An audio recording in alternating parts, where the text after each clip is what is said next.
Adesmama yemo makwaba mra Adom TV kase so ebre na duru se do hwedi animu yi kase a yeboaboa no yede ebeso mo kopem se no so ebebo na ensem no de adi mu akotene bi ene se yebekọ mamu mrahye bedwafie emrahye bedwafo enene aba beto monte se dom kuma ne se nipa bi a yede ntansa bo wo mo fa sagleme ensensem ho no wo mo ne se witch hunting na se woni bone na ban pese wo chechira asem ede so wo mo yefru a yebekọ gomu abuduburam ene ne mpotemu Mesiri bedwakuo no eneyi amamre kwaso watro krata e de akomo manfo won potemo se wontu emfiri ho ansa na empanyifo ene won anya bi aka na ansa na ifro e bekwa akọ Ghana Health Service enso se ema wokọ awo so a wowia wo ma wo manofo abra won fa nsuo enka ho no sesei asa ye akofom dodo ene ti ene so adane hawo e de amo mo ensam bi ka we hu na nanwumre obidum bie kwaku adu kumi mede enam amede somwo Yana ya homa yeba ibenya daje na afi ya boera ensem no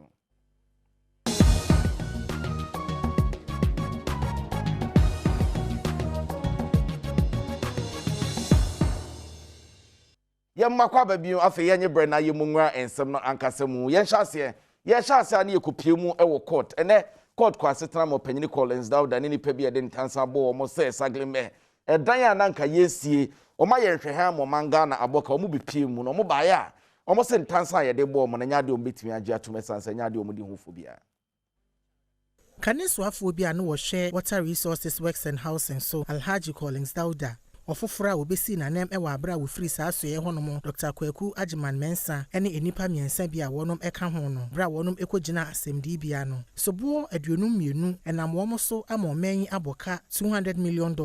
esan saglemi affordable housing project ni hunti nanso mpanyinfo yi ede atodwa sɛ sobo ede abo wo mu nyina no enya de awodi mufo wode sobo ahodo bebre ene bo wo mu a wode sobo na ebo wonom wiye no wonom aloyafo egina mu agi bill edema wonom ema Collins Dauda self-recognized bill. Ya wonom ehye ne se wonfa ne passport emeto court no registry hono. Dr. Ajiman Mensa ene Alhaji Ziblim Yakubu nso no wodi $65 million bill anase nia ene Ghana cedi no eyepe ene to wonom tiri so. Ya wahye wonom se wonfa 3 sureties emegina mu ema won ho. Abra court ne de na setena ebe wiye no Attorney General and Minister of Justice Godfred Yebo Adame I think the case for the Republic is as read out in court and contained also in the statement of charges as well as the facts that were disclosed by me in court today. I'll just not speak any further, just to say that I'll tell you what the case is about. The case is about holding public officers to account. It's about ensuring that there will be a proper and efficient use of state resources. That indeed if you're a public officer and you're entrusted with any brief, any funds or resources allocated to you must be used in accordance with the purpose for which the funds were allocated. And simple as that. So the case is about ensuring that there will be the adherence to due process and ensuring that persons trusted with public office and public power exercise responsibility for their actions. That's what the case is about. And this amanyuko ni mu ekukudam ana wonom eba akọtọ no mu a Obeta saa enipa ya wode sobo abo wonom no echi wonom anu waka ho bie eye opanyini a wodadom kuma a ewo mrahye ano Haruna Idrisu mrahye bedwani a wogina ma wonom wo asanwase abato mpeso aso Mohammed Mubrak Muntaka mrahye bedwani a wogina ma wonom a wo Ablekuma South abato mpeso aso Alfred Okuvandapoy ana kane Attorney General abedi echire Dr. Dominic Anyine Haruna Idrisu eden sembi eto yamani boni no anim. I just believe that these are frivolous trumped up charges intended to politically persecute and politically harass. As I've said, we remain undoubted. I do not think that these charges can stand the test of law. I'm very convinced about it. And as journalists, you must be interested in probing further. Is it not interesting that they are being charged for financial loss to the state when we have evidence that as at May 2018, 31st, May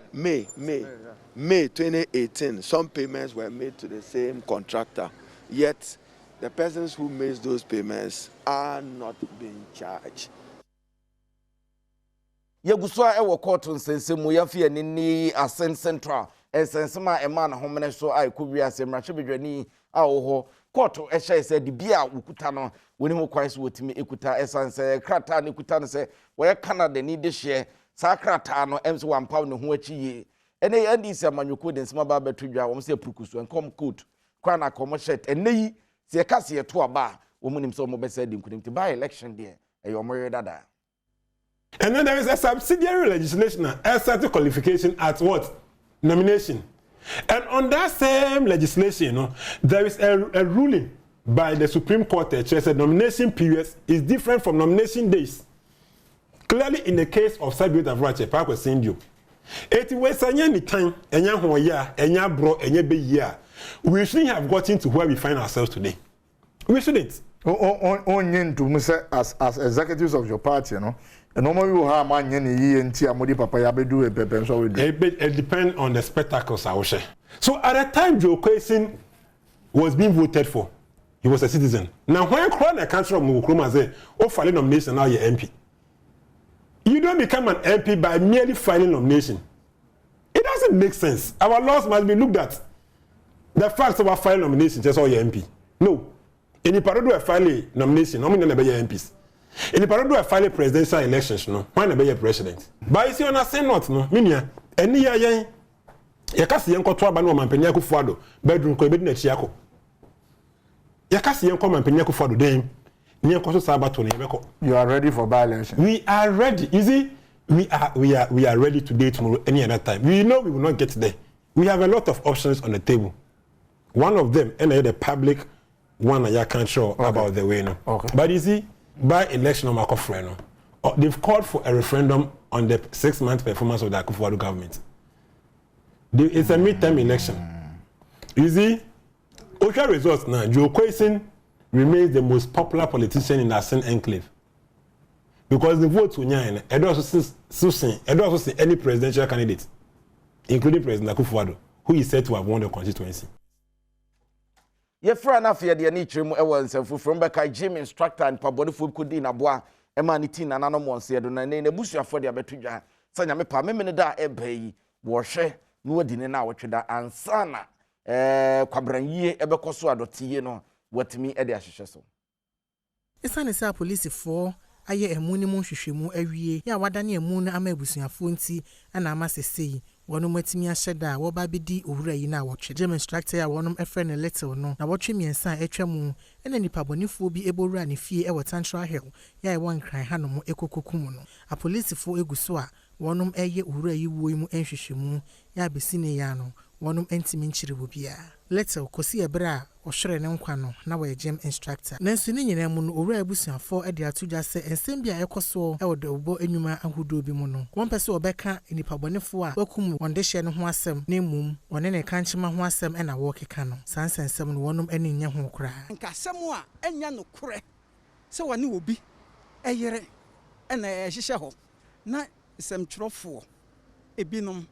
ade ato ama kasem se ato ye na mini bibia aka de me pese me kan se mo semtwerofo yi Ghana ha yase mo na mo toso enan mo ka abai ho na sebe mo dwuma mo suen na me gina ha ya wo interview me menim ye se ye kyerɛ mu ye enti se wokɔ na se asɛm bi yasi na wo sentroni a wo gina ha wo interview me wo musa na de ye medane se ne busemu no obi busa se na wo hunu abusuani bi wase me hunu abusuani bi a wo hunu oba akra no bo a ka wase we hunu na wo hunu a asɛm be na wo ka memene da na wonum ebedi owura yi na wotweda no e was St. John's Grammar School field yeah I was mile 7. So how did you hear about your brother's death? What is saying here since then in Yamamoto say?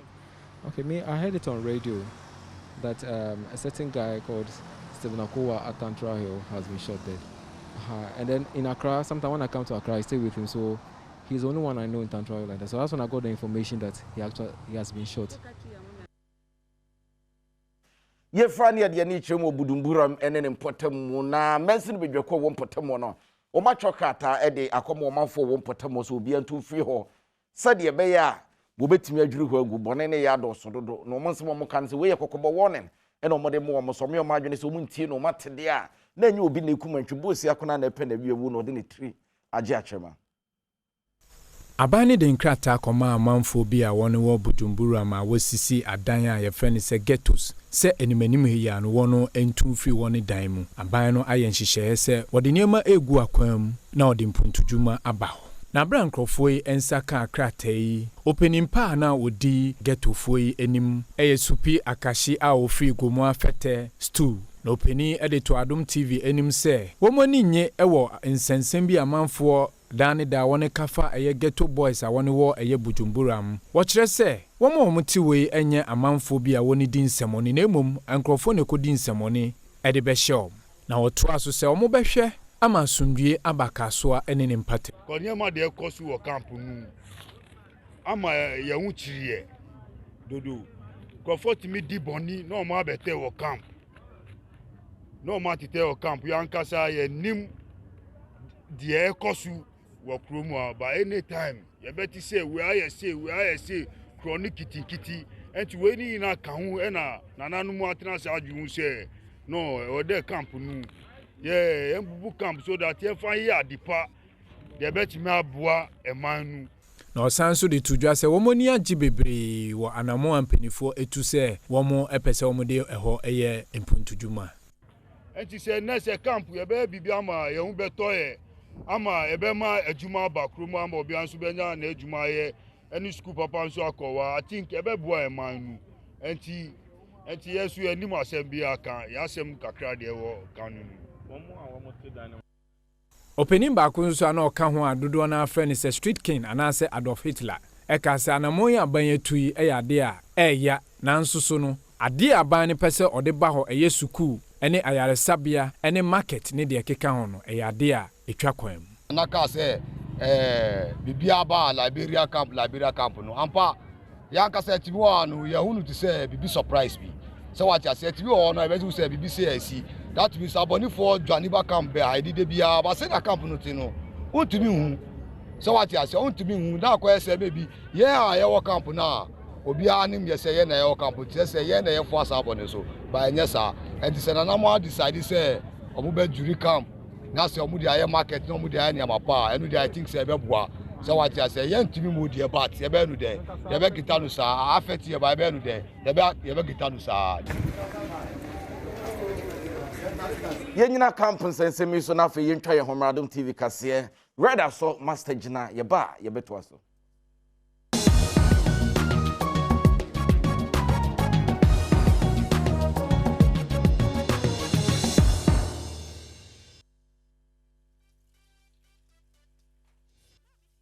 Adom TV kase abo na iguso aye kenkan edema wono ne yekoye ne ma na yekọ omampanyini aso ye ene panyina ya pawo no so mra no mehwe special prosecutor akonwa no mra no metena so kisi ajaben ne wo so afnamu esu aye Ghana panyini e ma ni so aye Ghana de hye nyina da ansana na dibia no wo ba be hyase aye ho adwuma Omampanya Redanko Akufo-Addo edi etirim kwansem Emma special prosecutor Kisi Ajaben no ena wokansi sudua se wono de wasinkete so obeko atia ketasehye ya wo hye bo se obema kwan ama special prosecutor aso ye no aye wono mu adwuma wa abra wontwintwan wonom anemu wo hye bo se akade biara special prosecutor aso ye ne hia ye bema wonom aye wonom adwuma yie no wode bema wonom. The genuineness of that commitment to create an independent non-partisan body with the relevant professional capability to lead the fight and hold public officials, past and present, accountable for their stewardship of public finances, was made manifest in the appointment of a very senior figure from the opposite side of the political divide to establish and head this very significant office. To bear in mind at all times that the office carries an extraordinary responsibility to fight corruption independently and impartially. The special prosecutor, as the Act states in its preamble, shall, quote, have full authority and control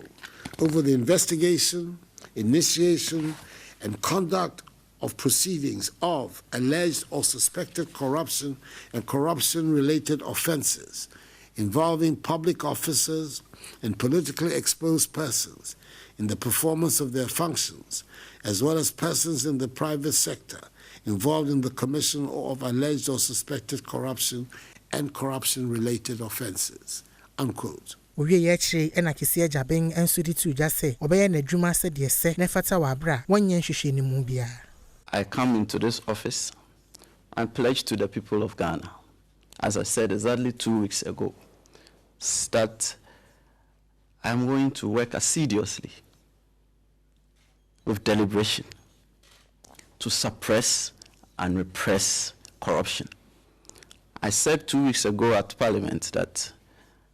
I will not be naive to assume that I am coming to stop corruption. It is innate in humans. But as much as possible, my office is going to drive it down and repress it to its barest minimum. Yefru anafe yen concept from court bi war US abrochime mo ma chechire kwabranto e kapa e de ato Lagos yapon no apampam ni nyina ne se contract bi a wode dwumako bi san yo matwam eno na wante ase wode kodan court say Lagos wontu asika a ne bo esom $165 million. Ne Vice Chancellor no Wada University of Ghana no Professor Ernest Ayite enam Public Private Partnership PPP so ema wonom ede woni ama wonom ene Africa Intergrass ede wonom nsa hyenkrata bi ase a anka wodi $64 million eba besi 100-bed students hostel ewo Legon campus honom nanso esan se san hyehyeye wonom eni so nti ana Global Insurance Chap Limited for edi petition ekoto New York court no animu se onhwe no ntua $sika no $165 million emfama wonom afin pinu eni dunsia mu ena wode won sai share krata ase a waje sa $64 million contract no etumu ya wonum nyina eya adwenkoro se with the mortgage financing bia efi US State Department Overseas Private Investment Corporation ya say efe wonum Development Finance Corporation ena nkebeye ye frani ya ni chwemola enen importamu bia ye friends kpeshi na obeka ya sutade da hono lagoon no etwena na da so seye empanyfo ye wadwene se wo ya eduru ba bi no mugya ye efi shabe se numni enya ade empanyfo atimi ahwe aka ho asem ne aba na msi ne wo importamu se ye de wane ye de asoa ntu yo behwe na watimi atie fro se de be omanfo nam twene ne so wo ho betimi ato Baby amegine yi eye kwan a ede call nungwa teshi ene tema 2013 ana bridge a edamachi he e develop cracks ema mpenifo enam so ema wo mo ye bridge foforo ewa ha sene ebema ahyen a efri enkran ede call teshi nungwa ene tema no wo mo timi afasa bridge so enso no besi nne 7 years nie bridge ene da so wo ho ya dwumadie bia enko so ewo so yi bridge enam se epo nsuo eda ha entino ama enade a wo mo de share concrete ewo bridge mu yi ahyase etete abo so wo mo de share concrete a de ewo bridge ni nchenchen no eno nso so ahyase ewaiwai temporary bridge a wo mo ye ewo ha ebema ahyen afaso edi free eye enkran edi akoteshi ni nungwa no eno nso so enade a wo mo de hyehyeye no nade no ahyase etu Adom TV ene a driver phobia one one patem ha bi atwetwe nkomo no hi ne say first of all your tax pay money no mudia yes a bridge no na omoye bridge na bedu baabi me no jasi ho ena dade na piepie wo no nyina SSA se ufri labari mu no nyina mo double lane ba hu pa hu because uba be fro bridge ni say no who outer lane no be the inland of inland lane no be cross or outer lane no the best ban say omra no be hwe na ho no e ma e create accident last be sada de na omode atoso no e bi to mu e ma e be create accident bi wo ho e ma traffic si ya enye easy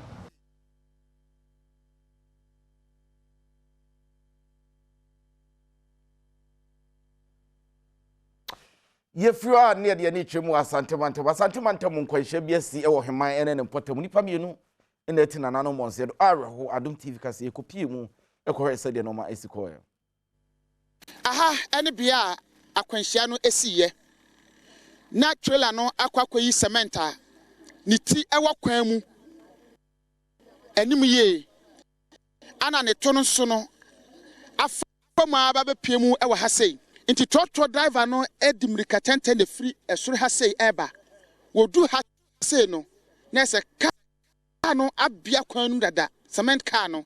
ene so wodi ko wuru ase e kofa sa awe ho semi e baaye.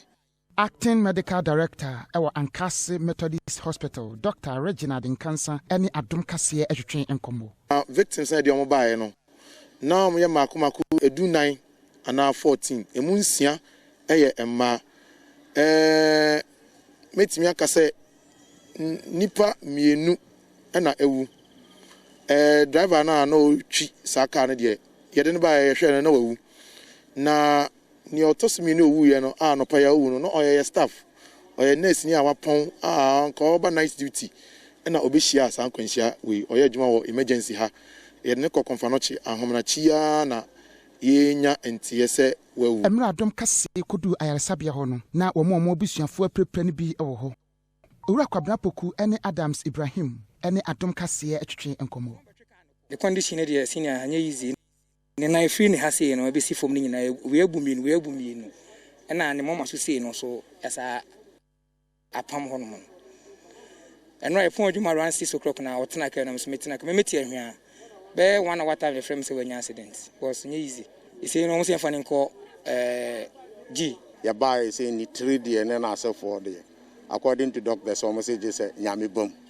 enti yere na to ambulance mo de ko emergency. Amanfo ni bi ede to dwa say enam kwamukafo a ewo kwan no so nti wo hyankane bi adu kwan no so a ode amerika tente ene fa so eno nenam so bi e ma wre hosem wei e baaye. This year kan me bra no mo de ne ko no ena mo de ni ko gi no ka we di balance in 2 days eno ya din samoni we amotimi abeyi ka na eno ya ade because onya ahaka oye ka hoho yenya begu mamponten ya ka se ne bono nse obi apon enti obedu mampon ye begu mamponten sa no se yesre ka hoho no de yeba enti wo ba no so wate se an Robert ha anka ase ne adwetia ne mpobi om haye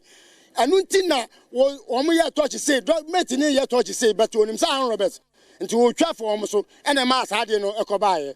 Dr. Reginald Nkansa echirema omo adwuma ni ba kwa wafiri mu no e de awerɛhoɔ ana agya omo nenso omo ɛyɛ adwuma. Adwuma de yegusu ayɛ ya mpanyufo ne omo kasa akyekye omo re nanso edin. Nana awuku denkyamboɔ ama na eboni. Miss Midi di obidum bi ekwa du kumikase ikokomlemle fan of First Street. Aha na Adom TV studio so na migusu ayɛ kan ede ema wono ne yekoye ne ma. Ye ko ma mu mrahye bedwafie mrahye bedwafo na nei edom kuma no ede nsema ba beto monten se woswafo a on the hwekwa yo nsem so aba beka so na aba yetweska ye de koma companies fertilizer de aba fa wo kane bi ye kuafo benya bi de adwuma ne ade dom kuma ne so mo nyini na nyini chna ye niwane anim ho Adom TV kase no so emu nchwemu ye de bro. Mr. Speaker, the Ministry of Finance has released funds for the payment of 2020 arrears owed the fertilizer companies. From May to July 2021, a total amount of 260,432,490 cedis, 94 pesos, has been released to pay the companies. The release comprises an amount of 186,631,445 cedis. Actual payments made to the companies this far from the amount of 73.8 million, while it's being processed by the Ministry of Food and Agriculture through the gift mix system. These payments represent 44% of the total debt of 587,876,784 cedis owed all the fertilizer companies that supplied fertilizer to farmers under the 2020 Planting for Food and Jobs campaign. Furthermore, Mr. Speaker, the Ministry has approved an upward adjustment of the prices of the Planting for Food and Job fertilizer for 2021 to cushion the fertilizer companies on account of the increased world market prices due to the effect of the COVID-19 pandemic on commodities on the international markets. The adjustment will enable the fertilizer companies import and distribute fertilizers for 2021 planting seasons. The Ministry has organized an emergency meeting with the fertilizer companies to discuss fertilizer shortages and its adverse effect on food security. Monitoring of the availability and distribution of fertilizer to farmers have been improved significantly in the regions since. Thank you, Mr. Speaker.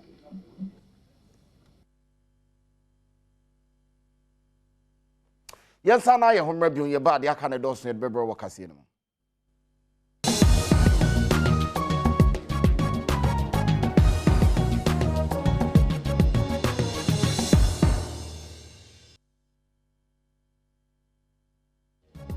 Upon the moon, some way more and from when you bought a room, dear knee. Ghana Health Service and Penny for say, as in be hardring. Now the hell when you say, and Mao qua was so wubia. One man quadano for Busmins, ya. I brought one friend soon for an asa yako from Kakra, and Tenny, what the above 2 months say, man, more hair. No munisu no phone qua in Subianca.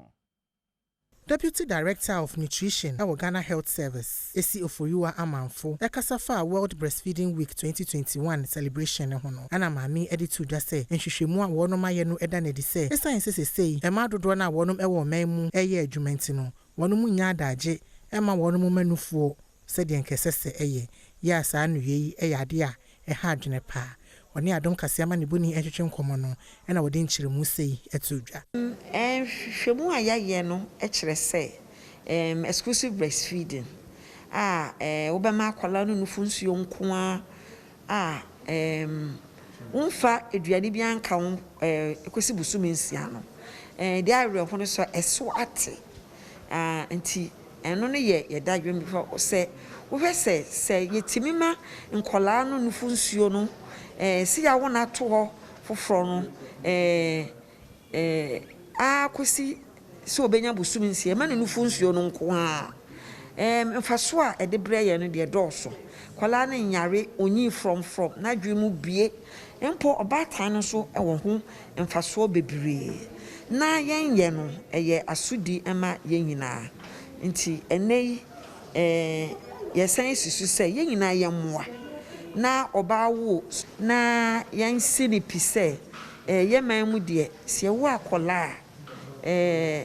enufu nsuo nkwa na yede bema no si awo no kosi so obenya bosumi. Director General Ghana Health Service Patrick Umuabuaje enso ehye ema onom ema wo manufuo nyina enkran se sempo ekoba se bonya COVID-19 yare ni bia ehu hia se obegyae wo banonofo ma na otwe de kan wo August mu no na atwe a ewiase nyina tiesi o se yebeye nkyekere afa nufuma ho se akwa breastfeeding kwala ma nufuo COVID no kra no se o ma banufuo na wo bia timi fa nufuo no ma no ne kyerɛ se no kra bia nim ebi se ekwan nkrofo faso a omo use some fan say kwati kwan so edada nkrofo na omo babuto omo do nti yesrese COVID no in fact no cry no COVID no ne ohia pa ne se obenya wa self immunity. Intropanyini kuma Abuaje no futu ode mama no se freely give. Nyame de ma mokwa intimusum fa no fo no man kwada no kwa ebeboa. Na samri empanyifo fa nkrofo a emabu no a ombe mo montete omadwuma mo be ne so mo komonte so mo Ghana de hye kotwetwe nkomom e de afa COVID-19 yare no kwa ebefa so a ebetimi aboye ho ban afri ho Adom TV kase dwumadi a no mo pa wontima ne enso ye hobia yabobode aka ne nyina edebro. Director of Communications at Youth Employment Agency Kwasi Afriye enkomo twetwemu no na woda na die sei apomuden adwuma ababeya ade ehun hia ewo man mu pa ne titiru ene ebra COVID-19 emo afoforo ye Delta variant no ahyase a etere ewo man mu no ne senti ana wayi afa to ne ho so a wotu anamom entem se ne beya wode enhyehye begu akwan mu na yare no entumi antre ya enu nti no wo ba befa emabunu empemiensa ya obetu wonu magu chips compound ahodo mu se ne beya wono bekwa akwakyerɛkyerɛ omanfo yenti ehia se COVID-19 enhyehye wo ho ni nyina no odiso asoye ne gidi ye pa se sa na mo wonum eba betu na ebeboa ama emabunu dodo na anya adwuma ye na afei aboa ama COVID-19 yare na ahyase etere no etimi asia no kwan. Between the Youth Employment Agency and the Ghana Health Service. Ye Juma Yedine Emabunu Enyuma. Now Ocean Swa, Minister of Finance kind budget and saying or Cassi Sudia. sɛ ɔmanpanyin de ɛsɛ n'ani so sɛ mfie bɛyɛ sɛ mmiɛnsa di anim yi no ɛbɛkreti 1 million jobs na yɛn wayɛ yɛsɛ yɛhyɛ aseɛ na covid nso a aba ɛnya ɔmanfoɔ wawonim sɛdeɛ ɛsi asɛe nneɛma ɛwɔ kuro yi mu no yɛbɛhwɛ na yɛaboa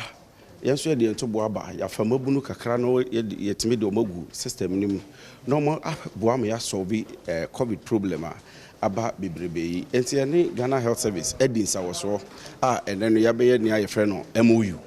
a ɛhyɛ yɛn recruitment asɛ yɛde bɛfa mabunu bɛyɛ sɛ mpem mmiɛnsa ɛyɛ 3000 na yɛde ɔmo akɔ nkurase ne kurom ne baabiara yɛbɛtumi aboa na ahonidie bɛkɔ so na me mask kuta me yɛbɛhyɛ ɛne covid protocols ne nyinaa no obɛtumi ɛdi so na covid yi sɛdeɛ asa hyɛ aseɛ na air rise no yɛn nyinaa yɛtumi yɛfura na afei yɛde ani ɛkyerɛ mu ɛwɔ asuotia no ɛne wɔdɔma east mansini no mu wɔ bono region na akɔpima awerɛho ne nyina da ɛne sɛ sumina atumi atena ekuro mfimfini mfinhyia maako aduonu 50 years ɛna atena hɔ no ɔmanfoɔ twem wɔn hwɛ a na ɛno so akɔfa yadeɛ foforɔ kora de aba a ɛho nsɛm bɛyɛ de nsɛm mpanyinfoɔ bɛtumi aka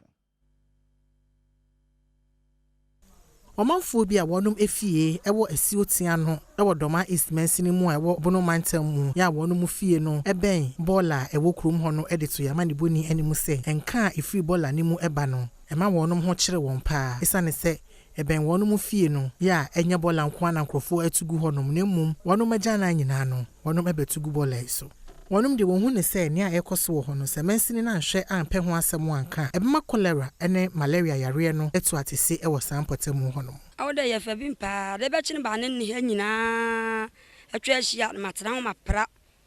ba tu wura egwa no yankwa kan be di matem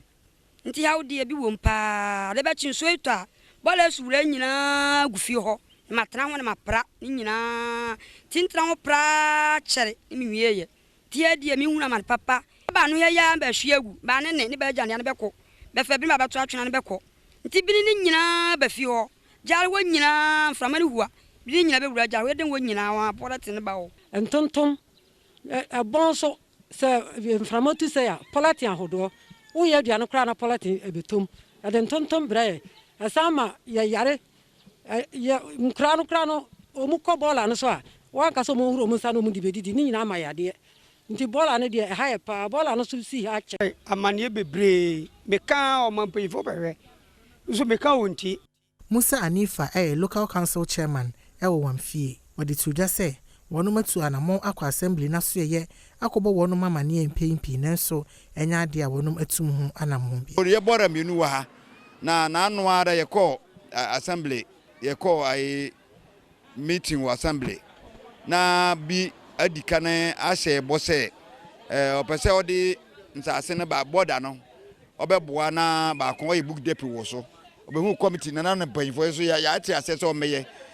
Emmanuel Kofi Ajiman ena emensini krachi ewo doma east na ono so editu ja se ewo mensini ni hyehyeye mu se wo no bekwa kotu bola dunum ewo mensini mu hono nyina ya wamfie de no eka ho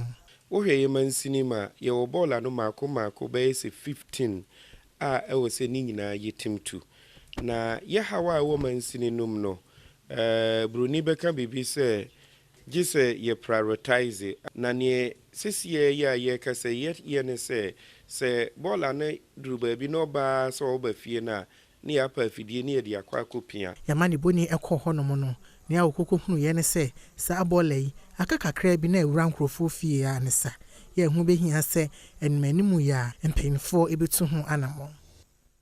ye makwa ba bi adwade mu nsem mu skakwa be friends Absa Bank womo de dwumade kese bia ba ye friends Young Africa Works na eno no enwumeku adantamu ne atotopoa no ene wode beso wasene sede be ya wosikasem ebetimi akoye Absa Bank Mastercard Foundation partnership ebo won hu modern say wode emoa ebema wonum a wodi medium small and micro enterprises dwa ya wo ho kire wo mu a wontimi enyini wonum a wodi sa adwa ibie no covid-19 yare eto atese wo wiase afan anyina o man Ghana eka ho bie no e de sikasemu a ho kire e na aba begyae won so senti no adwumakuo yi ba behwe na wodi sika aboa wonum se ne be ya won adwumadie mu no wobetumi atumpon ewo mu. Director wada business banking ano ewo Absa Amazing Grace Enimieboa ekire mu se saa na mo a wonom eba betu na beboa ama adwuma enioma mu no wonom etimi ateso. Na COVID bring by wo mo kra na kyese wo mo ho kire wo mo kese because wo mo base kakra bi an capital kitwe bi a wo de ye adwuma na nhihye ye nhye da nda yie na watimi hu se bi mpo a me ko bank bi ho akwaje bosi anase meje mo asei enti ne Absa Bank any Massacre Foundation yabo mu aye yadwen se be ye ne se ye hyeda etu eye akade esi ho a ye de boasa enyumaku yi na ye ne se ye mamo entitiye tie de wo mo fa entitiye mu anase ne friend capacity building services a eboa ma wo company no utumi ema epeja ye utumi siesie utumi toto wo niema ne friend corporate governance structures enom ne ade adwumayefo bebre dwedini ana businessman otwa nani sesi adwuma negu adentia because structures ni ho wasan so kire kwan a adwumakuo ahodo a wonom epese adwumakuo yi ebeso wonom asene ama wonom sika no ebefa so a onsa betumi aka SK ibie so atese bibi the Africa Continental Free Trade Area ye dwedie kese a aba amaye ese eboa Ghana enyumakuo no mo nso tumi qualify no mo didwa ewo Africa continent nyina so empo didwa nso ekọ amanone ye were a very vibrant exports area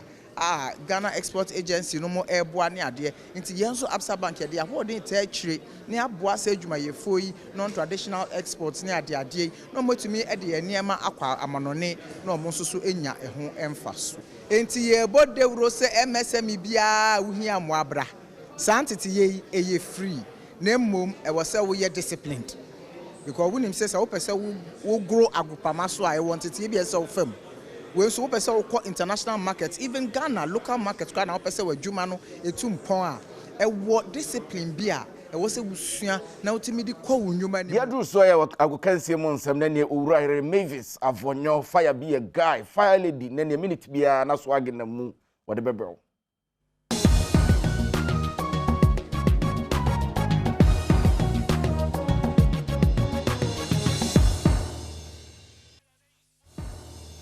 Mama kwaba de bagu kensi so Mavis Avonyo fire lady adorable lady Vesda papa bi asdan koma Menes Beauty Palace wona emiti kama de mame Yas Fabric so ene hyemi atade kama na ye konsem no mu dia kopie mu ewo Tokyo Olympic Games a ekoso abekaya last week ena Ghana ni abanti anidin de Samuel Techi boxer wotimi ewini bronze edema oman Ghana wentimi anko nenima Regan etimi eyi no edifi mu na so ene officially ne saka eye ne medal. I'm really happy because every athlete dream is to become an Olympian. So I've even become Olympian and even Olympic bronze medalist. So I'm very happy. I thank God. I'll be coming to Ghana. So I'll tell them to prepare for me. They'll see me there and all of them will be happy. So I thank you all my support. One self from nation is say FA Cup finals na eba so kwesi da enya asem ketwa na obepie mu dia na ya Accra House of Folk ene Ashanti Gold aboakese ene de akense ne hyeso Ora Wilson Arthur chairman e de ma FA Cup committee ne womo e de trophy ne ekoto ebepie mu wa Asempa FM Sports Money Show so say ene odi tu ye Popular stand 20 Ghana. 20 Ghana for popular stand. Okay. Popular stand 20 Asempa Ghana. FM. Center line no 30 Ghana. Oh, okay. VIP 70 Ghana. Okay. Not VVIP 150. VIP no lower VIP hono. Aye. But take go. Aye 70 Ghana. Take go 70. And a VV no. 150. 150. Oh, okay. To send a no idea will be able to me afford. Yeah. But said the kind 25%. It 1 month na that's it. Yeah, it's strictly 25%. 25%. Krabia metema Kumasi Asante Kotokoti kokoso na no mo wo team ni se de mu nsem deja coach awode ni mu Mariano Barreto se interviews akese ene wo ye won Shra FM so woni PJ Mose twetwe nkomo enen nsem odi tu dwa wo kire se players ni bi ade se na wo mo enkeka wo mo hokora ni nyina ka ho bi enti na wo mo entimi ange league no ensi wo mo nan so. I'm talking that the behavior they showed was not the behavior I request the minimum to make part of the team. Because when you have players who comes to the field and they are laughing when the team lose, something strange. Something strange. They cannot make part of the team. They can be good guys, but if you are happy when you lose, something strange. And in the end, I only have to say this is my fault. Shall say Hazakes ladies Siguswa, one more Etigan and Nim Ewola Cote d'Ivoire. Na celebrate the woman Rivers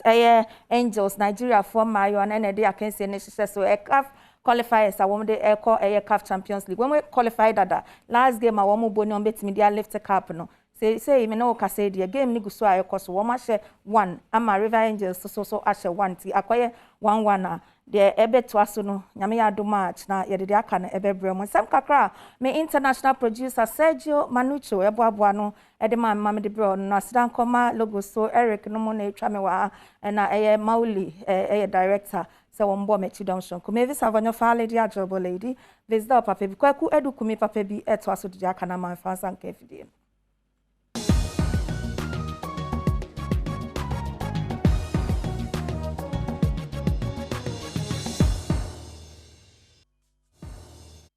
Ene gidi mu nsam ye bo ede awurama na meka say abikus creation obetwitwa obepam ebefataw etia no ahwa abikus echa kwan opese opam no ma ya no afre 0201513275 0201513275 na mama ye friends akofa Jenny esiedu eyobi a oyisini na wotwesini mama chimu a emra no wogina mu dendenden no nyame nko a kanesini a woyi nka ya de asem abrankrofo ye de ba asem ye kofa ne twemu Sinitwani efena akofa ejiani ede abetudwa ede afa ne sini bi a wotwa ya enam so ema awarefo bi ekontokwa eho na wo kire se sini ya na wono etwa no eye ade a womo eye ede ama amanfo eni age na emum enka wono abrabo eho na wo kire se sini a wotwa ya a enam so ema awarefo bi ekonye no abribia oba no ebehu se waba TV so a womo eyi no woye na adwen se wobesesa TV ne efio na anam so ama onini kunu no akontokwa ode sansem we atudwa ewo Joy FM dwumadie bi a yato ne din se A to Z na ode tudwa se sinitwefuo bi afa ohaw mu bi sei epen ono ankasa mponi dia ofa mu a ode tudwa bi ni se enam sini a otwa so ema bema bi enya enije odobi edema ni sini a aya abribia wota eye no ama ye nyina wo sna kase de brem no ye fa ne nyina emra na wie ye medin di obidum bi kwakwa de commission so sanya me pa kenkan me Adom FM ye de bebro ifri enwumre no num edikosi no nsia sa so na tetatet nyame pa me ne da e wa Asempa FM ifri no ko empa mu edikosi no miensa ye be se hye bio yakra mo nyina bye bye.